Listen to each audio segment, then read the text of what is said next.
¿Alguna vez te has sentido diferente, como si vieras el mundo con más claridad que los demás? Como si tuvieras un entendimiento superior, una visión más profunda, una mente más despierta. Pero, ¿qué pasaría si esa sensación de superioridad te llevara a cruzar un límite del que no puedes volver? ¿Qué sucedería si, convencido de que eres especial, cometes un error del que no hay regreso? Fyodor Dostoyevsky nos dejó una advertencia brutal en Crimen y Castigo, una historia que no trata solo sobre el crimen de un hombre, sino sobre el castigo que la propia mente puede infligir. Raskolnikov pensó que podía estar por encima de la moralidad, que su inteligencia le daba el derecho de decidir sobre la vida y la muerte. Pero terminó atrapado en la peor de las prisiones, su propia conciencia. Descubrió, demasiado tarde, que nadie está por encima de la culpa. Hoy vamos a sumergirnos en su descenso a la locura, a descubrir la trampa en la que todos hemos caído alguna vez y a enfrentarnos a la verdad que podría salvarnos de nuestro peor enemigo, nosotros mismos.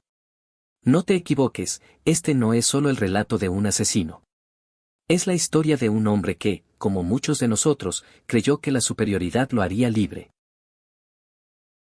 Raskolnikov tenía una teoría peligrosa, una idea que lo consumiría por completo.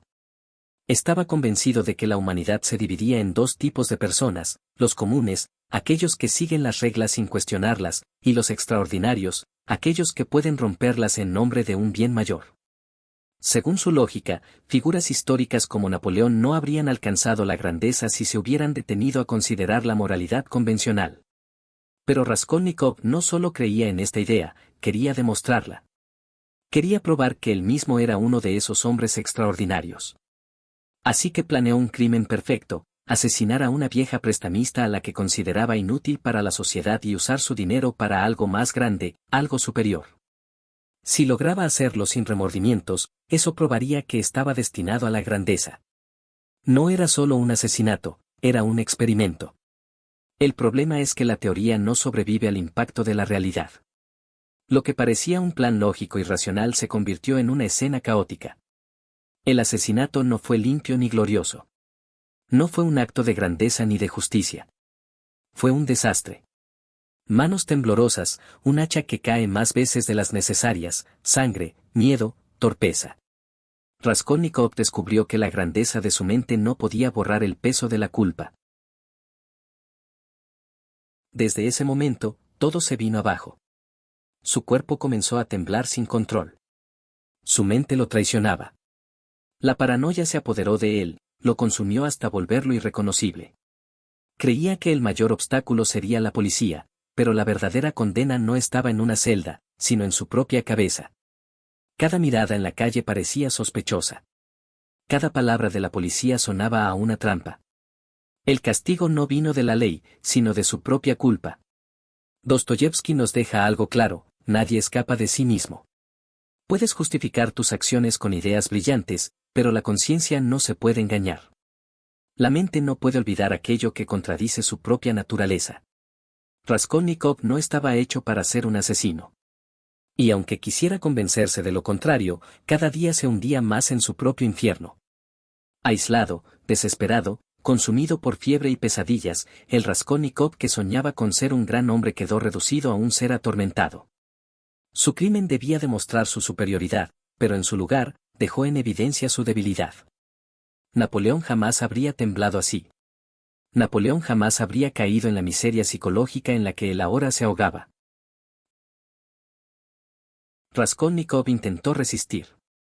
Durante días, semanas, trató de convencerse de que su crimen tenía sentido. Intentó justificarlo con la misma lógica con la que lo había planeado. Pensó que si se mantenía firme en su teoría, si repetía una y otra vez que su asesinato era un sacrificio necesario, entonces tal vez su mente lo dejaría en paz. Pero la verdad es que no podía huir de sí mismo. Y cuanto más luchaba por defender su idea, más se ahogaba en su propio sufrimiento.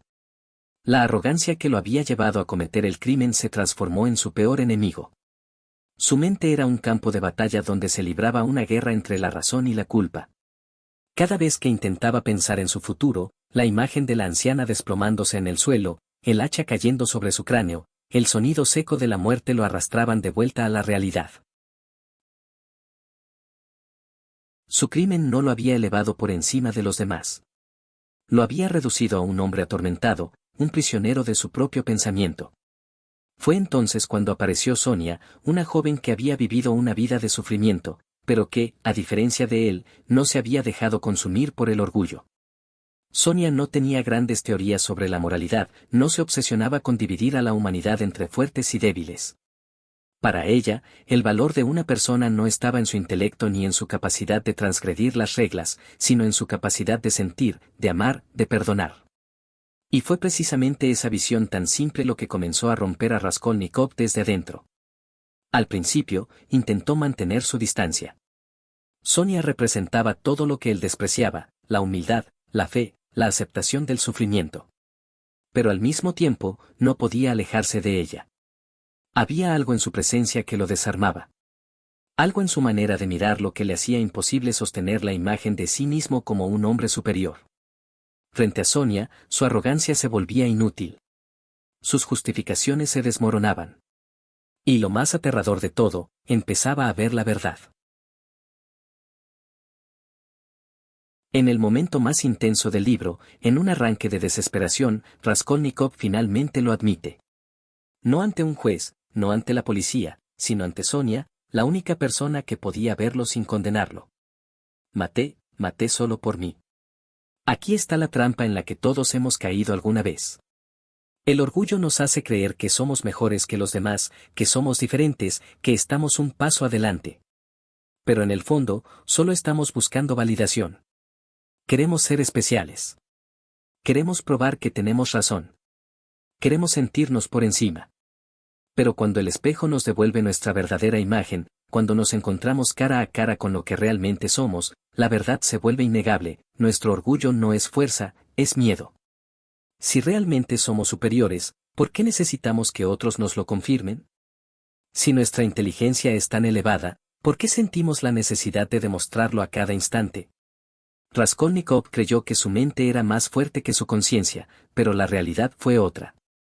Cuanto más intentó demostrar su superioridad, más vulnerable se volvió. Cuanto más se alejó de los demás, más sintió la necesidad de ser comprendido. Su castigo no fue la ley. Su castigo fue descubrir que, a pesar de todas sus teorías, seguía siendo humano.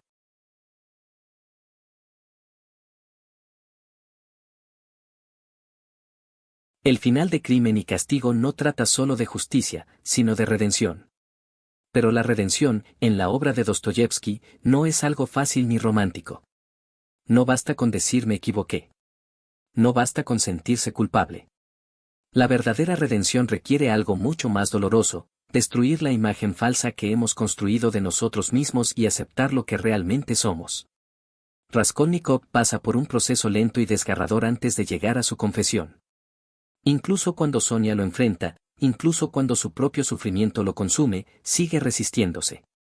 Su ego todavía le susurra al oído que no debe doblegarse, que admitir su crimen es una derrota. Pero entonces llega el momento en el que ya no puede sostener la mentira. Su mente está demasiado agotada, su espíritu demasiado roto. Y es en ese instante cuando entiende lo que antes parecía imposible de aceptar, la única manera de liberarse es rendirse ante la verdad. Raskolnikov se entrega a la policía. Y en ese momento, por primera vez en toda la novela, experimenta una sensación de alivio. No es felicidad. No es paz. Pero es el primer paso hacia algo que nunca antes había sentido, libertad. Su superioridad era una ilusión. Su orgullo, una prisión. Y al confesar, destruye la mentira en la que había vivido y se permite, por primera vez, volver a ser humano. Pero hay un detalle crucial en todo esto. Raskolnikov no encuentra redención solo en la confesión, sino en el amor. Un amor que no busca castigar, que no exige arrepentimiento inmediato, que no impone condiciones. Sonia, la persona a la que él había despreciado, la mujer a la que consideró inferior, es quien lo acompaña hasta el final. Ella no lo salva con argumentos ni con discursos, sino con su simple presencia. Dostoyevski nos muestra que la verdadera transformación no viene de la inteligencia, sino de la conexión con los demás. El mensaje final de la novela es claro. Nadie es realmente superior a los demás. Nadie puede romper las reglas de la moralidad sin pagar un precio. Y nadie, por más brillante que sea, puede escapar del peso de su propia humanidad. Al final, Raskolnikov no fue destruido por la policía ni por el sistema judicial. Fue destruido por su propia arrogancia. Dostoyevski nos deja con una pregunta brutal. ¿Cuántas veces hemos rechazado admitir un error por no querer parecer débiles? ¿Cuántas veces nos hemos aferrado a una idea, no porque sea cierta, sino porque admitir lo contrario sería demasiado doloroso? Raskolnikov tardó demasiado en darse cuenta de que la grandeza no está en el intelecto, sino en la humildad. Su castigo no fue la cárcel. Su castigo fue su propio ego. Porque al final, el peor castigo, es vivir en guerra con uno mismo. Y la verdadera libertad no llega cuando demostramos que tenemos razón. Llega cuando aceptamos que, después de todo, solo somos humanos.